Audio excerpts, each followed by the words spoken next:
Shalom. Before I begin, I'd like to give all praises, honor, and glory to Yahweh Ba'ashem, Yahweh Shai Ba'ashem Rahakudash. Double honors to my teachers, the apostles and elders of Great Millstone that rule well and that teach well. And Shalom and salutations to the fellow brethren and laborers that are laboring in this work as well. So this lesson that I'm going to be getting into today is going to be basically about, the calling of the elect, you see, and how they're being gathered, man. You see, and not only that, but you know, them being constructed once again. You see, because what the world is witnessing is the resurrection or the rebuilding of the third temple. You see, and the third temple is not something that's physical, it's spiritual. It's men being raised up and prepared, man. Prepared to what? To govern and rule. You know? Matter of fact, let me start there. In the book of Amos. Amos chapter 9 and verse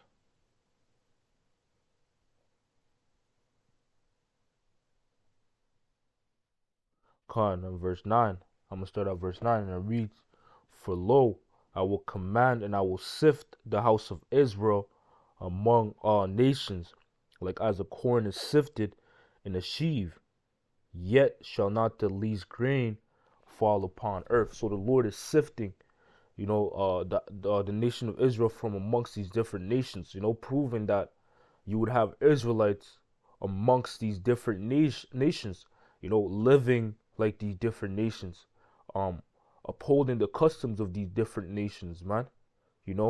Exhibit A, man. I am a part of what you would consider an Israelite that grew up amongst a different nation, man. Because what? I grew up around the Sudanese. Does that mean that I'm not an Israelite? No. I can go into countless examples proving, that the spirit that's within me is not a fucking Hamite spirit, man. But in fact, I am a Israelite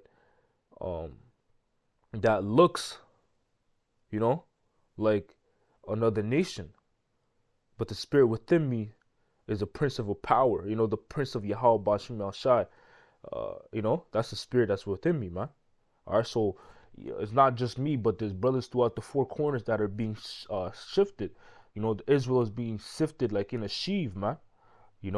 And what's undesired is gonna come out the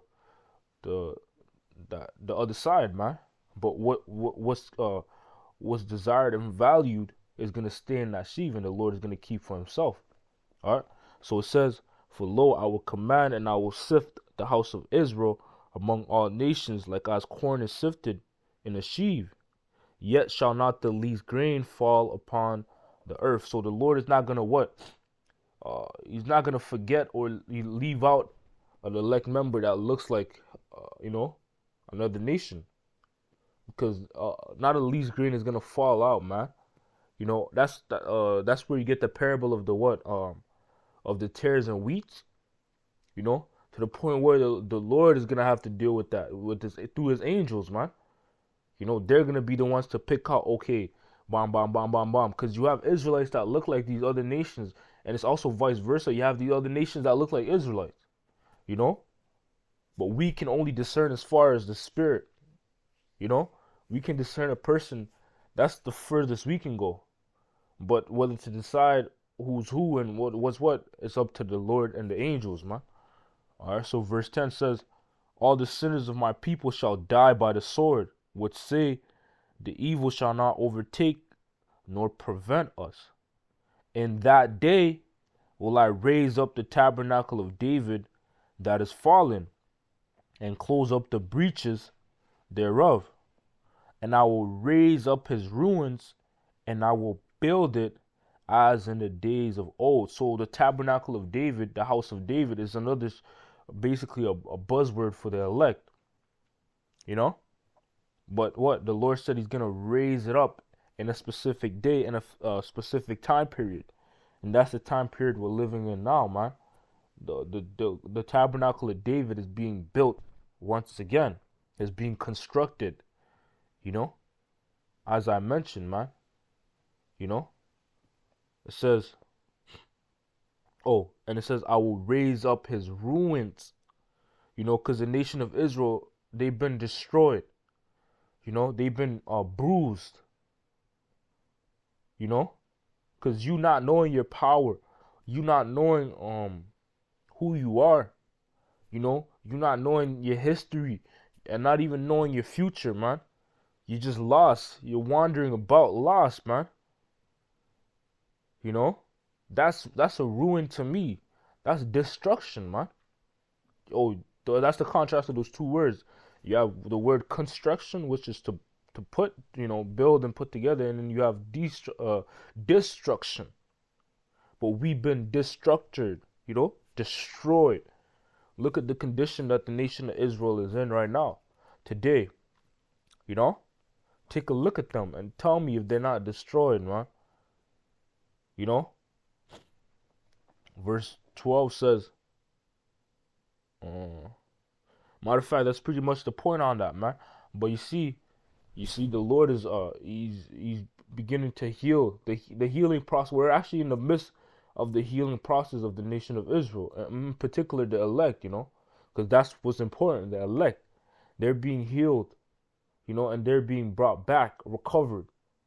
That strength is being given back to them, man. All right.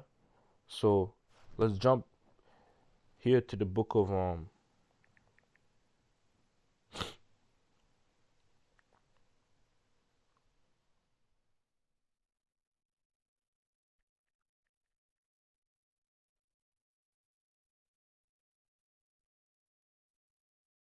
this is Psalms 107, and I'm gonna start at verse 20.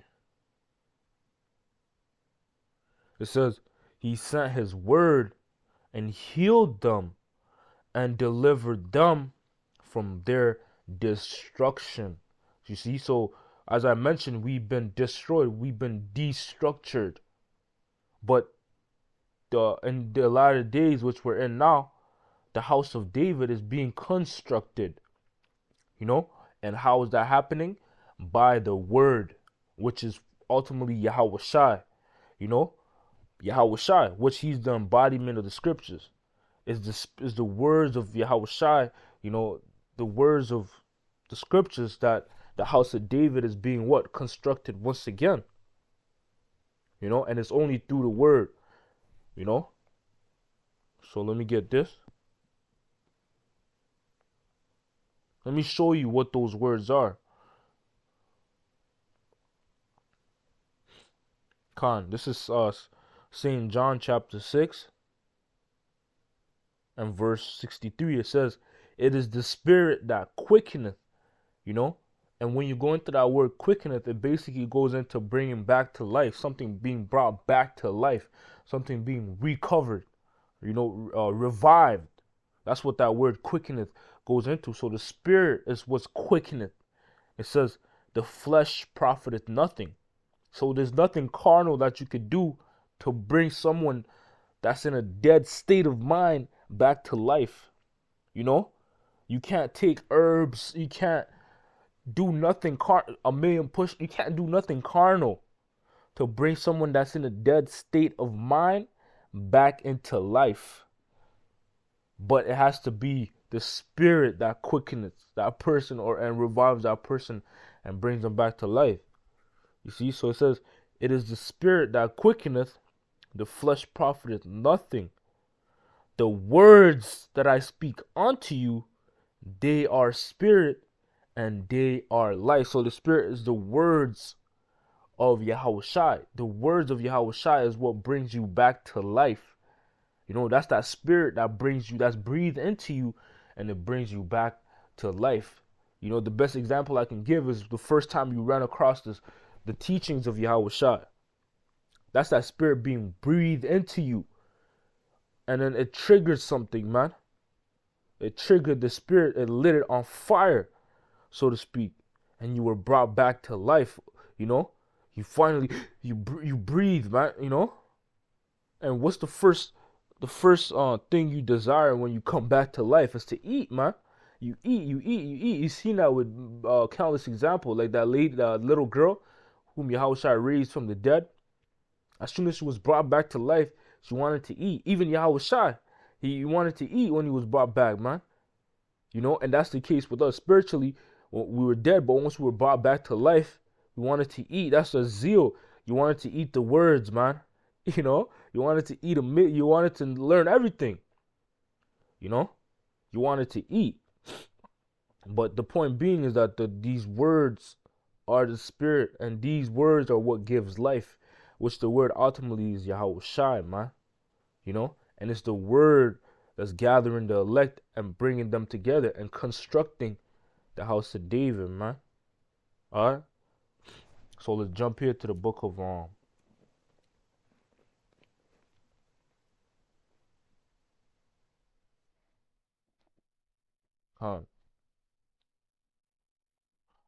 Isaiah 28.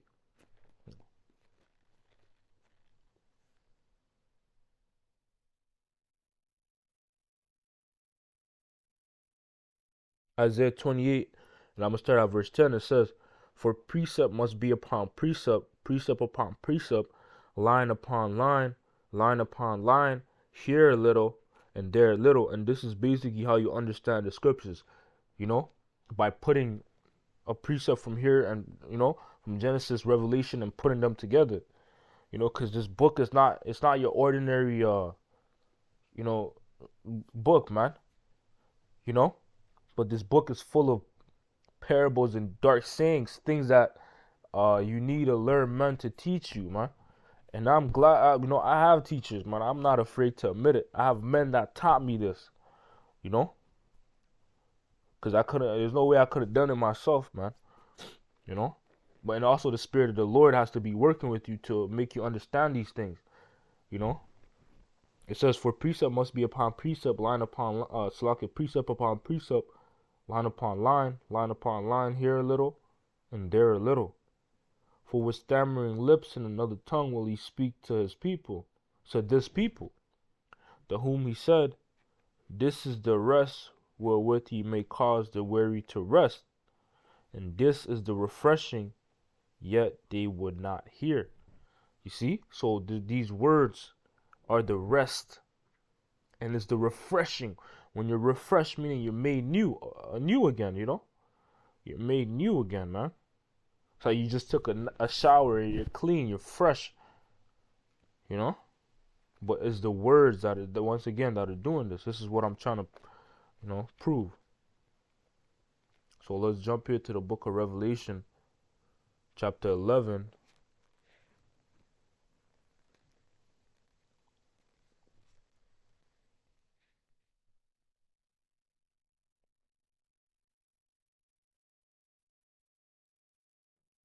And I'm going to start out verse 8. And it says, "And their dead bodies shall lie in the street of the great city." So these dead bodies are not speaking about actual dead bodies being on the floor of a great city, but it's speaking about a state of mind of a particular people, you know, because you can be spiritually dead, you know. It says, so, and this is what it's talking about, being spiritually dead. It says, "And their dead bodies shall lie in the street of the great city," that great city being a buzzword for America. It says, "which spiritually is called Sodom and Egypt, where also our Lord was crucified." So this great city was gonna have similarities of Sodom and Egypt. You see what I'm saying? And when you take a look around the whole globe, there's no other place on the earth that has parallels of Sodom and Egypt, man. Sodom for their, you know, and then Egypt symbolic for the slavery, a place of bondage, man. That's gonna, you know, you're gonna basically narrow it down to America. And it says where also our Lord was crucified. Our Lord was crucified, meaning where the characteristics of Yahweh Shai was X'd out. That was done in America, man. You know? It says, verse 9, and they of the people and kindreds and tongues and nations shall see their dead bodies 3 days and a half. So we will be dead for 3 days and a half. Those 3 days and a half will be symbolic to a number of years, 350 years. We will be in that dead state of mind. You see? And it says, and shall not suffer their dead bodies to be put in graves. Man, you see, so these nations, while we were dead, they did not comfort us. Because when you're put to rest, you're comforted. You know? They didn't allow us to understand who we were. But they rejoiced, they laughed and scoffed at, at our downfall. They didn't let us know who we were. Well, this entire time they knew who we were. Let me get this in Psalms 79 and verse 1. And it says, O Yahweh, the heathen are come into thine inheritance. Thy holy temple have they defiled. They have laid Jerusalem on heaps. The dead bodies of thy servants have they given to be meat unto the fowls of heaven, and the flesh of thy saints unto the beasts of the earth. So the fowls of heaven and the beasts of the earth are symbolic to what? To these other nations. It says, their blood have they shed like water around about Jerusalem, and there was none to bury them, man. So our us being spiritually dead, nobody comforted us by letting us know who we were, but they laughed at us, they scoffed at us, they mocked at us, man, because they rejoiced seeing us at the bottom. But guess what? The 3 days and a half were over, man. You see? It says, verse 10, Revelation 11 and verse 10, and they that dwell upon the earth shall rejoice over them and make merry, and shall send gifts one to another, because these two prophets tormented them that dwell on the earth. And after 3 days and a half, that 3 days and a half, once that 3 days and a half is fulfilled, it says, the spirit of life from the Most High entered into them, and they stood upon their feet, and great fear fell upon them which saw them. So the spirit of life is entering into men in these last days, the 3 days and a half. Because how do you add up that 3 days and a half? It's 16 matter of fact, let me take a look. Yeah, 1619. So 1619 plus 350, that's that time, which is if you add 1619, which is basically the time of the Puritans, or the time that the Christians came to America, man.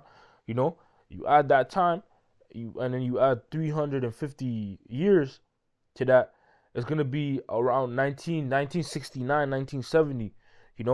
1970. That's 1970 is the time that what Abba Bivens was sent on the scene. Abba Bivens was sent on the scene, and that's the first sign of the breath being put into us, man. Because what's his name? Elijah. Elijah was Abba Bivens, fulfilling the prophecy where it was said that he's gonna turn the hearts of the fathers to the sons, and the sons to the fathers, man. You see? So that spirit of life we're in the midst of that. It says, and after 3 days and a half, the spirit of life from the Most High entered into them, and they stood upon their feet, and great fear fell upon them. We saw them, yeah. Great fear fell upon these nations, seeing us standing upon our feet, seeing us revived, man. You see, because they thought there was no one to help us, but they counted out the spirit of Yahweh Ba'ashim Yahshua, and how that the Lord loved the nation of Israel, man. They forgot about that, man. So let me get this in Hosea.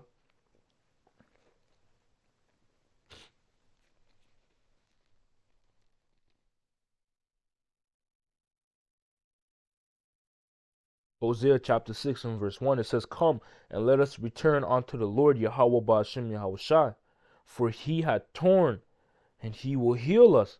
He had smitten, and he will bind us up. After 2 days will he revive us. In the third day he will raise us up, and we shall live in his sight, man. And that's what we're witnessing. The Lord is healing the nation of Israel, but basically in particular the elect, man. The elect is being healed and being constructed once again, man, as in the days of old. So with that, I hope this lesson was edifying through the spirit and power of Yahweh Bashim Ashai. Call halal Yahweh Bashim Al Shai Bashim Ruach HaKodesh. Until next time, Shalom.